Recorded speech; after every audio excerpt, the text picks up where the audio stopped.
na naa sa Deuteronomy 10:14.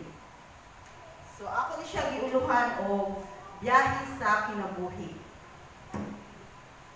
Sa English, atong Deuteronomy 10:14, to the Lord your God belongs the heavens, even the highest heavens, the earth, and everything in it. So, atong tukiyon karon ang prinsipyo sa pulong sa Ginoo mahitungod sa biyahe sa kinabuhi, journey of life.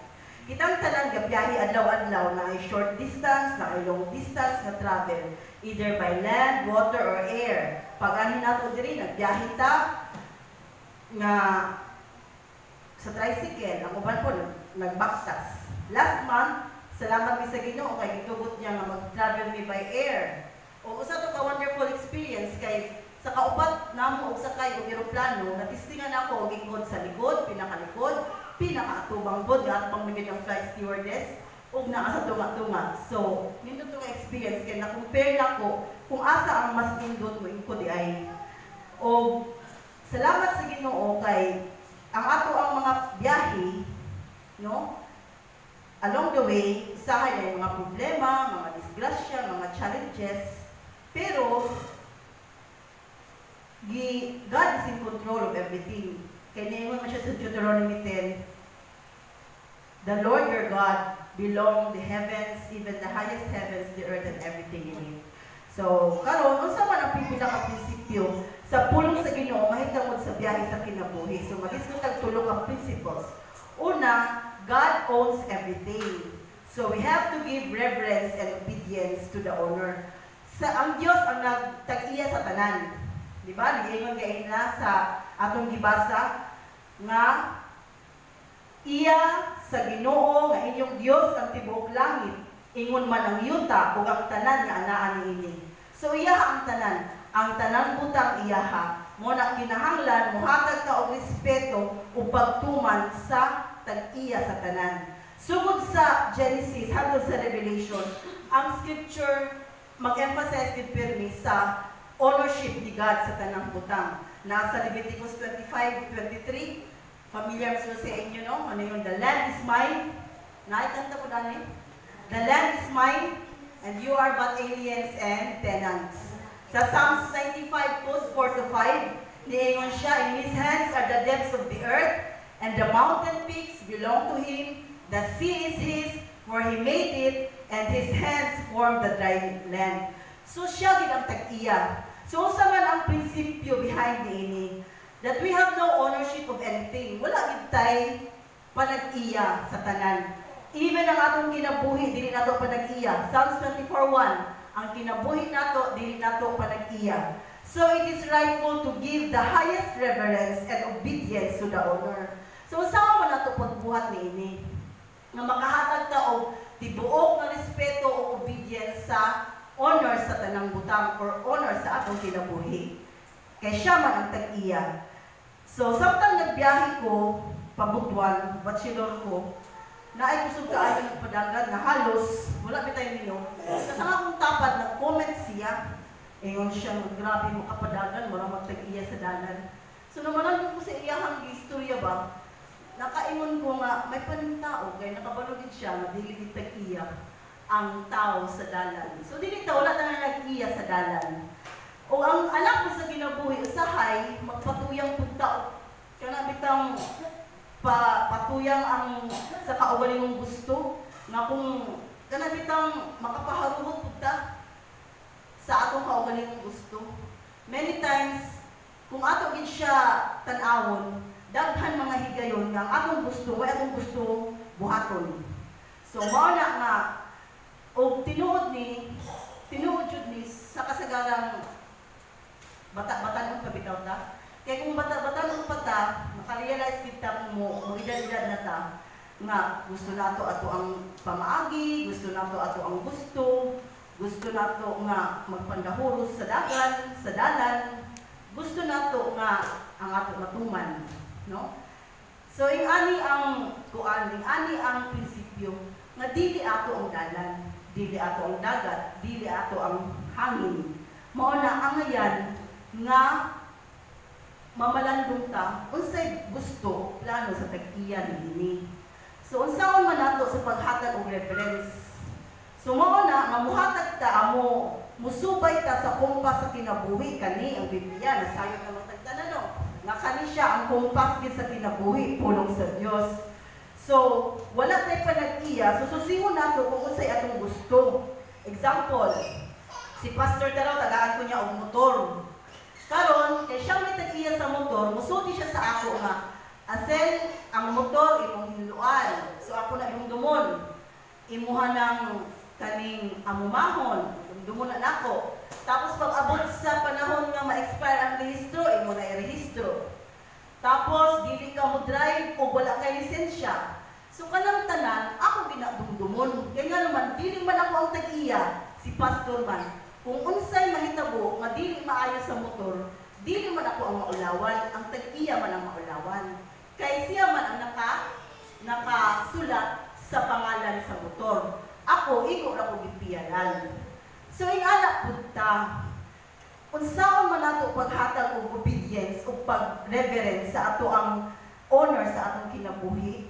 Dumdumo nato ang iyang pulong aron matuman nato kung unsa iyang gusto. Muna naagyoy pagkalimitang pag-effort sa usa ka anak sa Dios ang pag-memorize gyud sa pulong sa Ginoo. Nagitay effort nga or nagitay time nga mo memorize ta. Sa akin may matanong matiguang na tayo ta ka-memorize. Pero tisingit na ako kasi di ko ka-memorize pa. Maka-memorize galing ko kay ang buhat na ako sa opisina kanang cellphone na may verse nga magstorya ro daw siya. O na app nga magstorya siya sa verse. So kung imo na siya ibalik-balik sa tibuok adlaw siya ro mo na ma-memorize. Kanang Proverbs 3, ang tibuok ana bersikulo na memorize na ako sa una kay mo na akong ginabuhat. Ibali ang phone, ako na siya pasagdan og sige og yaw-yaw sa verse. Sa mga verses sa usa ka chapter. Pag human ma-memorize bitaw, miski o wa kay gikuan, miski dawat og bayan, ma-memorize biya nako kung sa iyang isulti. Ano na maka-memorize? So ingana nindot magud ta mo memorize kay para makadumdum ta kung unsay pa 2 months sa Dios sa ato. Kaya kung dili kita mo malandong, dili kita mag-memorize sa pulong sa Ginoo, dili mo kita makadumdum kung unsay iyang gusto. Palagod anak sa ako ang mga ginikanan. Ingon siya sa iyang pulong sa Deuteronomy 11:19. Same man sila. Deuteronomy 11:19. Kuan siya kaning pulong sa Dios para sa ginikanan. Itudlo kini ngadto sa inyong mga anak kung anaa kamo sa balay, sa inyong paglakaw, sa inyong pagpahulay o pagtrabaho. Sa Joel pod 1:3, same pod ang gisulti sa Ginoo. Joel 1:3. Isa ha, kay di mo kaya ako Bible, dili ko dali kita. Joel 1:3. Isugilon kini ngadto sa inyong mga anak, aron isugilon usab nila kini sa ilang mga anak, nga usugilon usab ini sa ilang mga kaliwat. Muna tudluan nato, nga pula sa Psalm 78:4, nga tudluan nato ang atong mga bata sa pulong sa Ginoo. So pasabot in short, i-disciple nato atong mga anak. Nag-disciple man tano og mga outreaches. Much more, i-disciple gid nato atong mga anak. Bible study nato sila para matudlo po nila sa ilang mga anak. Mag-pass on, matong giingon sa Joel, itudlo sa mga anak, aron ang mga anak, itudlo po sa ilang mga anak, ug hantod sa sunod na henerasyon. So muna, saan man nato ito paghatag og reverence ug obedience sa honor, kinahanglan ang pulong sa Dios at tuag dumdumon, memorizon, pamalandungan, ug itudlo sa mga bata. Then, sa mga bana, niingon siya sa Ephesians 5:25, love your wife as Jesus loved the church. O naapod sa Ephesians 5:22, wife, submit to your husband as to the Lord. So kani siya ng mga pulong sa Ginoo, dili siya choice sa iyang mga anak. It is a command.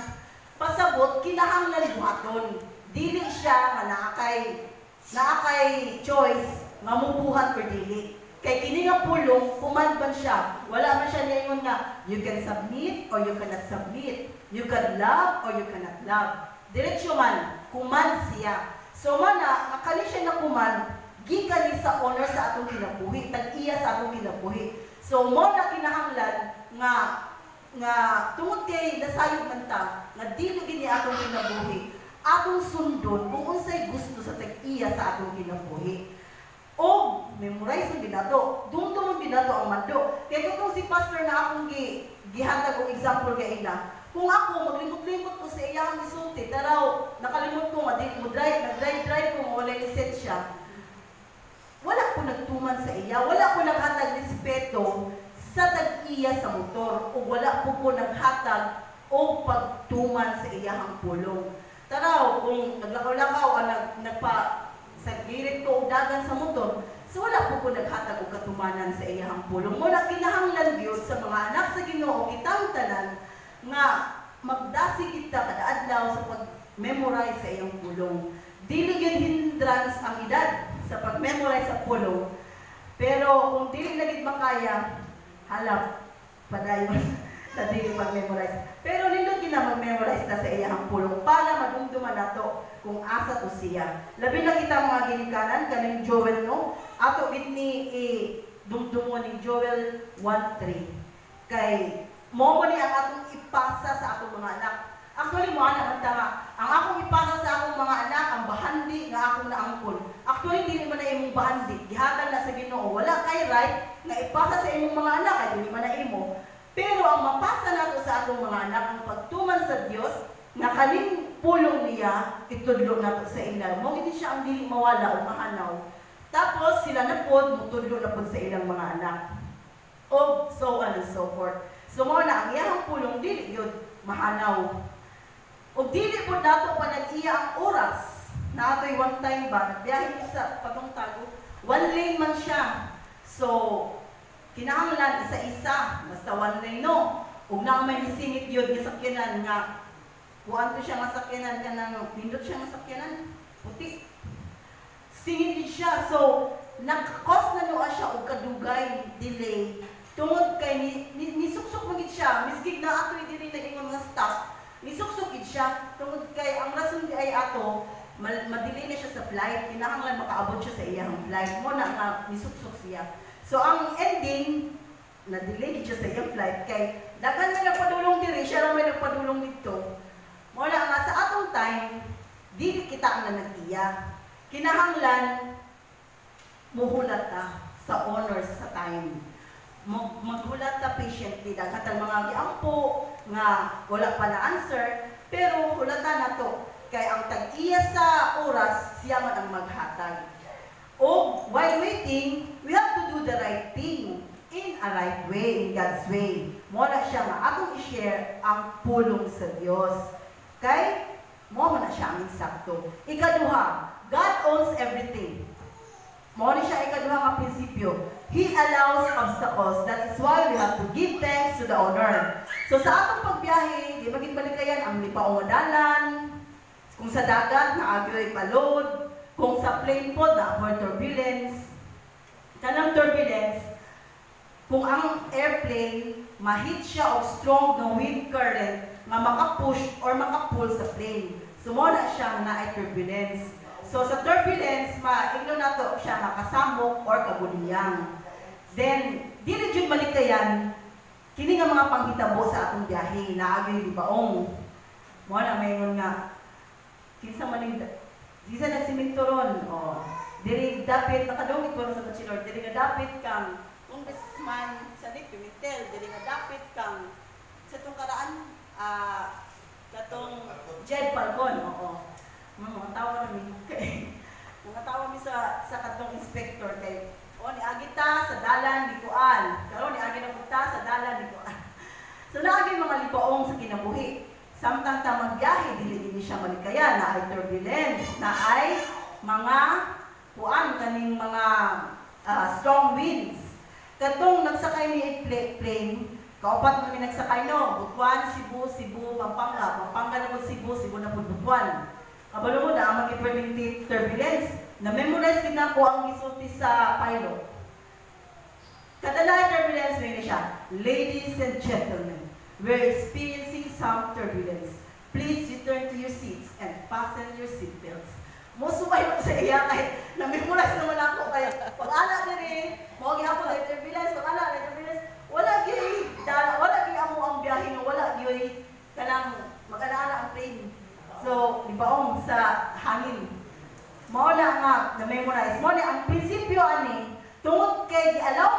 Diyos ang obstacles, mga libaong sa kinabuhi, magpasalamat ta sa owner. Di ba kita makapasalamat sa panahon nga magubahan ang sakinan?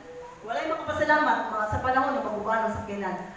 Pero, on the process, makapasalamat ka kay tungod dili man ikaw ang owner. Igo ra man kalipiyanan, no? So usa-usa sa ako na ay kinaiyahan nga dili makahimuot sa tag-iya sa kinabuhi. Isa-isa gid sa ato, wala soy dili sa ato, wala dili sa ato nga perpekto. Naa gid kinaiyahan nga dili maayo.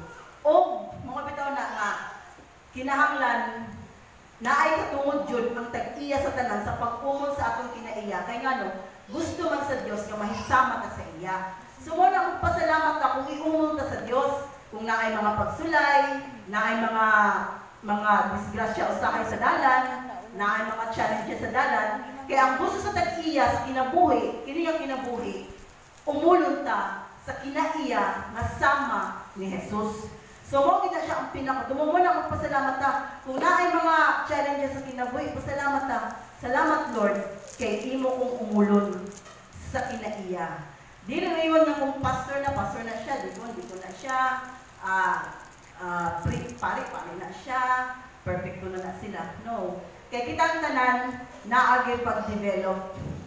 Ang kaning pag-develop sa ato, dili po siya overnight process, but it is a lifetime process. Muna na yun siya sa iyang pulong, from glory to glory, He is changing me. Changing means nagpadayon. Padayon. Dili, wala siya na ingon nga from glory to glory, He changed us. Kundi He is changing us. So, muna dili ta kinahanglan, dili kita mo condemn sa atong mga igsuon. Ato isa tabangan sa pag-ampo o sa pulong sa Ginoo. Dili nato isabwag ang kahuyang sa atong mga igsuon. Muna magpasalamat ta sa owner. Gatong college pa ko nakoy kinaiya nga kaning sumhanon. Dali ra gid ko sumhan, miski karon napay gamay, pero gamay na lang. Sumhanon ko. So, mag-Bible study ni sa ko Bible study leader. Pag di na kay ko ganahan, tago na ko or wala ka ko lain dapat para dili mi mag-Bible study. So, may kito akong Bible study, grabe cute, kabuutan nga. Pag magkita na po niyo, smile siya, mag-Bible study kapon ni. O, pag-abot na ko third year, ganit, piyalan mo ko sa Ginoo o Bible study contact. Dagan-dagan sila. O, naapoy isa ka Bible study contact. Nga, kadaan ko na ako sa room, wala po. Natingalan ako man, wala ulit siya. Pag ato na ako balik-balik, wala po. Moto na ko, Lord, salamat Lord. Kaya kinaiya niya, nakita na ako, ang kinaiya na ako sa una, dili ideal na rin nga magsigi o pangita sa tao nga wala. Muna, naka-learn ko ang lesson ato nga dili irespeto ang oras o effort sa uban. Pero magkaling mga Sunday school teacher, naka-Sunday school teacher mo ko diri sa women. Na sinabi ako nga wala pa yung mga tao, gamay ra, muna nga maka-experience ka nga kinahanglan ideal mo ano tag sayo. Kaya nga no, ang teacher ay nag-effort siya, nag-prepare siya sa iyong lesson, pero hindi siya ka-start dahil to. Pero dahil sa iyang Sunday school kay wala pa gid ang mga estudyante, dugay ko gid nangabot. Nga na bitaw siya. So mo na-realize na ako nga respeto gid ang oras ug ang effort sa ubang tao. So mo na gi-allow man sa Ginoo ang obstacle, magpasalamat ta sa tag-iya niini. Dili nato pasalamatan ang disgrasya, kundi pasalamatan nato nga luyuan na ay i-create si God nga usa ka kinaiya sa ato. No? Dili kay dili ta magpasalamat, magyaw-yaw ta, magbabugbot ta. Kay sahay nga mo ginangato ang we are prone yun, ang mga anak sa Ginoo prone yun sa pagbabugbot. Kay labi na dagan itaw tagipon buhat tapos wala dira o bagot ta dayon. Pero dili ang ayan ta magbagot. Magpasalamat ta kay naay kinaiya magiumol sa Dios sa ato. No? So God owns everything. Una, give Him the highest reverence and obedience. Number 2, God owns everything. He allows obstacles. Give thanks to the honor. Ikatulo, God owns everything. He knows the time of arrival. So take the necessary and important thing. Siya lamang gayon ang nasayod kung unsa ang exact time of arrival. Kana magbiyahe ta og Butuan, Davao, or unsa ka mga lugar. Di ba may naman tanga? estimated time, siguro makaabot na dito alas 8 or alas 9. So siguro sa Davao makabutaan ni alauna. Kaya ingani man ang oras, ingani ang dagan. So wala din makaingon sa exact time nga moabot. Para to sa kuan sa kaning captain, o captain na po tayo, captain ka upat ni. So suwat na ako yung sipitan. Tanang niya isultit, so tanang ako. Ngayon na captain o. Ang pilot, welcome on board. This is Captain Chu with co-pilot Chu speaking, and I have some information about our flight. Our flight time today is 30 minutes, and our estimated time of arrival in Cebu is 7 p.m. So walay makabalo sa exact time. Miski ang pilot nga daghan siya iguntan ng mga kompas, dili siya makaingon kung sa exact time sa pag-arrive. Makahatag lang siya of estimated time. Kaya kabalo siya, along the way, na ay mahitabo ng mga problema, mga obstacles, inani. So, muna ang realidad sa kinabuhi. We can only estimate the time of arrival, but we can never tell the exact time to arrive. Only the owner knows the exact time of arrival. So, Genesis 27:2, ingon si Isaac sa iyahang anak.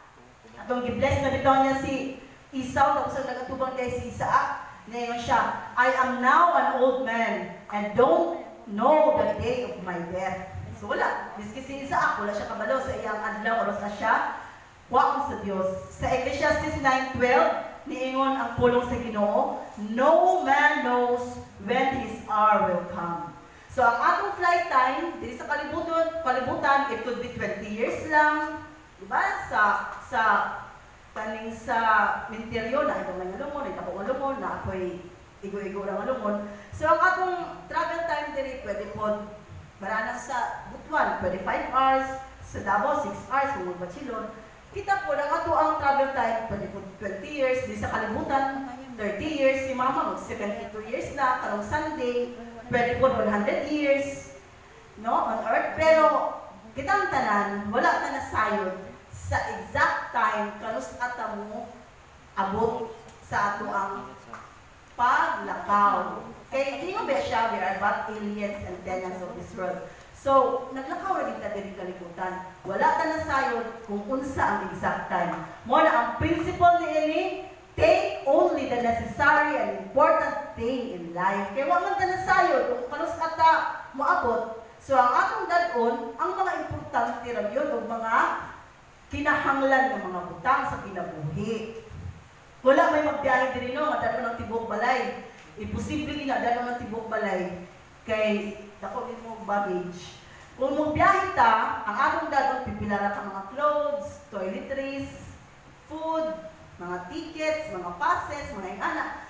Dili siya ang tibok. Ang necessary like an important thing. Then I have learned na as human grow, ang tao ba mo grow, mo mature. Ang mga butang na importante kaniadto, dili na, lahit na ang importante niya karon sa paglabay sa katuigan. Example, ang tao, kung bata pa siya, ang pag-eskwela importante sa iya. Muhungan na siya eskwela, di na po na importante sa iya. Ang pagpangita na po ng trabaho ang importante sa iya, na makatrabaho siya. Pag human niya na makatrabaho, di na po importante sa iya ang trabaho. Mabitong si Gyoyo, di na trabaho. So, ang iya na po importante nga maminyo siya. Kay 40 na siya, di pa siya maminyo. So, muna ang iyahang importante. Karon pag maminyo na siya, lahi na po na importante, iya na pong mga anak. Karon nga na po siya anak, ang iya na pong anak na maka-eskwela. Human na yung mga anak na maka-eskwela, makatrabaho na po. Human, maplasta na po diyang anak sa pagminyo. Human, maka-apo na po siya sa iyang mga anak. So, nag-cycle na yun, nag-cycle. Pasabot, ang tanan ng kalibutan, dili importante o necessary. Pero, kinahanglan nato siya sa pagpuyo ni ang pag-eskwela, kinahanglan, ang trabaho, kinahanglan. Pero, dili na siya necessary o important thing. Kay cycle naman siya. Cycle, balik-balik na bitaw sa kinabuhi sa tao.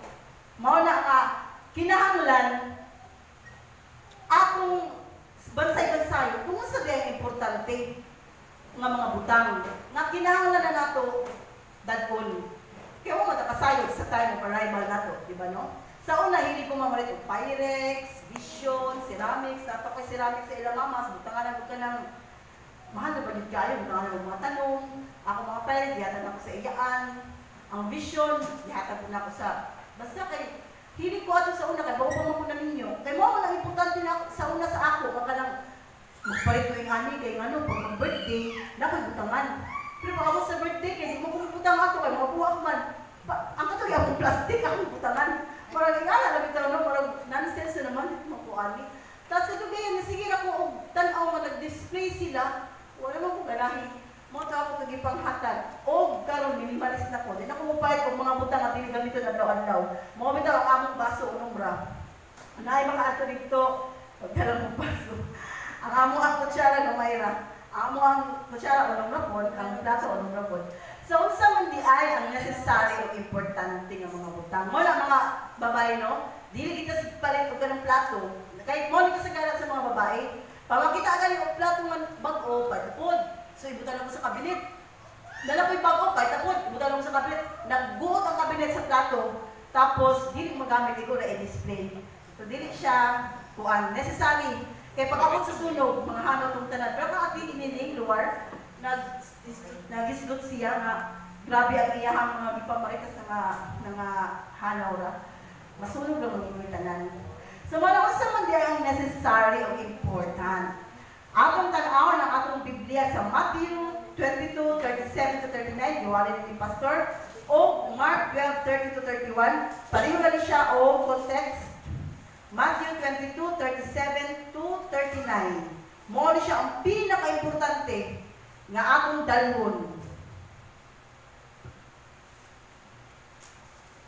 Matthew 22:37-39. Si Jesus mitubag, higugma ang Ginoo nga imong Dios sa tibuok mong kasing-kasing, sa tibuok mong kalag, o sa tibuok mong hunahuna. Kini ang labing dako o labing importanteng sugo. Ang ikaduha nga labing importante sama sa una, higugma ang imong isigataw sama sa imong kaugalingon. Same na po na siya o text sa Matthew 12:30-31. Sumuli ang pinaka-importante di ay sa atong biyahe na inyong kalibutan. Higugmaon ang Diyos, higugmaon ang tao. Dili ang material things. Kaya ang mahitabo mangod sa ato, kung material things, para sa ako, no? Sa una, muna si mama, di matong balay. Sa una, gamit ko manghinlo o balay. Hantod karon pero dili na kaayo manghinlo ko. Kung wala naghinlo, no? Huwag makatunog sa tansa sa salog kay. Dili mo na ako sila hugaw-hugaw. As kada hugaw, magsigong bagot-bot. So, ang nahitabo, ang butang, may akong gihigugma. Sa paghigugma na ako sa butang, nadaot ang akong kinaiya. Wala, nahimuot ang Ginoo. Kaya ang butang man ako, ang pagkahindlo man sa balay, may akong gihigugma. Napoy usahay na, pareha atong kauban ako sa simbahan sa una, ang iyang sakyan na nasa giran, o ito yung punto sa bata, o bata, o mapibuot, dianan niya o ka ng cover sa coke. So, nakuan na sana? Nagaras. Oo. So, iyahan na tala, aksyonan, bunal ang bata. Di ba niya anak? Aksyonan ito, magkaya sa kinanbag ko. Bunalan ta niya ang bata. Iyang asawa ni Imon nga, di gugmaan ang bata, di, labaw sa imuhang sakyanan. So, mo wala siya nakabunal. Kay, siya lang ito siya. Wala siya nakabunal sa bata. Ngayon ang iyang asawa, mas higugmao na itong bata. Di, kaya ka nang butang, maguba naman na, di, mabilin pa gina sa kalibutan. Pero karon na sitwasyon, ang paghigugma niyo sa bata, dala na ito di mo sa langit. So, yan na bitaw siya, na mga panahon nga, ang atong paghigugma, mas mulabaw ang material nga mga pahandi kaysa tao o sa Diyos. Mo ni ang ato ang kuadro, ang ato ang i-focus, nga kinahanglan ang atong gugma maka-focus sa Dios kay mo man ang prinsipyo nga wala matakabalo sa arrival. Wala ang atong dadon ang necessary daw importante. So kinahanglan mo focus ta sa paghigugma sa Dios ug paghigugma sa tao. Dili gini siya lalim. Labi na ang atong ang sakyanan nga na kuan dili man to siya lalim kay mahal mo to siya nga ipa nindot na pod. Pero tungod kay naamay balaang espiritu yung asawa nga nagsulti sa iya, wala siya nakadapat sa bata. Yan ito dapatan, kaya naglagot na siya na ang iyang bagong masakyanan na kuan yun, nagaras din siya. Pero, mauna nga, usahay i-way-way bitaw na ito, usay mas importante. ang butang nga material? Necessary ba na? Importante ba na? Or ang atong paghigugma sa Dios o sa tao? Usahay, parihaan ninyo diri sa bulak. Usahay sa una, magkomenta sa bulak, wala na tarong, wala na tarong, wala na tarong, ana. Ang kaning kurtina, wala na maayo. Ang decoration, wala na maayo. Ang anak, bitaw, no? Mas maayo nga i-focus nato to appreciate on people. Love God and love people. Mo na ang anak sa Dios, mo apil gid og misyon ng buluhaton. Dili gid pwede nga magpabilin diri sa balay alampuanan. Kaya nga naman ang pagigugma sa Dios, pagigugma sa tao, ato gid na siya mapakita pinaagi sa pagpanangyaw sa gugma sa Dios. Ato siya ma-obey to love God and to love people kung mo-appeal ta, mo-engage ta sa mga misyon mong buluhaton. O kung ato gid makita nga if we find this necessary and important, abi ninyo no, kung ato gid siya pamalandungan nga importante o necessary gid ang paghigugma o pag-love sa mga tao, wala gi anak sa Ginoo nga dalo. Mind you, wala gi anak sa Ginoo nga dalo kung ang iyang focus paghigugma sa Dios o paghigugma sa tao. Kay makakita sa sitwasyon, naagid siya kasing-kasing ng mutabang. Dili siya magtinalo. Kay mahimo man siyang sandayong sa panalangin. Muna ang tao nga natinuod nga kanang bitaw na ay pag take important meaning love God and love people.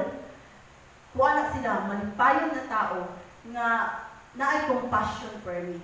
Ang compassion dili naman tamang sa luoy. Luoy dala tabang. Kaya ang si Jesus naluoy man sa ato, pero wala siya nag-ingon nga luoy ra, nagpakamatay sa cross. So ang compassion na ay istorya na ako'y buhat. So na kung maluoy ta, mubuhat din ta. Muna nga ang anak sa Ginoo, wala gid dalo nga anak sa Ginoo kung ato gid siya pamalandungan. Nabitaw ko'y ati sa una, kay tungod sa emisyo, wala maging kwarta. So, usahay, dugay ang allowance ipadala sa akin. Mauna usahay, mangutang ni sa akong ate. Kabalo man siya nga estudyante ni, may kabayad. Mga anak kami nga, ate pa utangan ni 100, kaya wala na ni kaunon. Iyan may tagaan o kwarta. Tagaan din niya pagkaon. Tapos pag mamalay niya siya, ayaw na ninyo bayari. Mauna, dito may nakakita, dito ako na-bless si emisyo kay ang mga elder dito, mga teachers dito, mga Christians dito, grabe gid sila mo atiman. Nga, daghan na instances nga, dito ko pakalong sa ilang balay, kay sa mama, dugay ang allowance, tapos sa wala na may pagkaon, nasakit pagit ko, lagi mo atiman dito. Muna na yung mga grabe gid, dito yun na-attract ko sa ilahang kinaiya.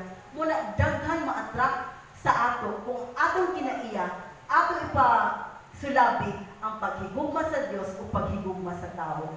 Kay daghan ang makasabot nga ang Dios sa iya nining tanan mao nang alagaran siya, simbahon siya, ug angayan higugmaon siya. Ug ang mga tao nga iyang gihimo angayan nato higugmaon. So manindog ta mag-ampo ta, our Heavenly Father, salamat